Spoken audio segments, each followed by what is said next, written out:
Kaixo, Maitane naiz eta Lesaldi institutotik nator. Lehenengo debeatzen nago, eta hozeko asti harrigarria irakurri dut. Liburu honen idazlea L. Franbaum da, editoriala denon artean, eta itzultzailea Juan Cruz da. Liburu hau oso irudimentsua eta interesgarria da, eta oso erraz irakurtzen da, eta honetarri naiz zuei azaltzera.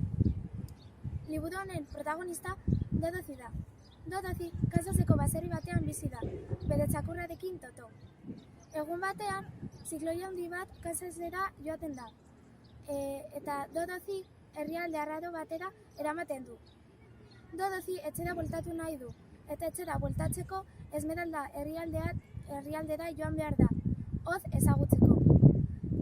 Baina sorgintzar bat bizirik dago oraindik, eta bidaian izaki arraro batzuk lagunduko diote, eta beste batzuk bidea saihestuko diote. Animatu zaitez irakurtzera!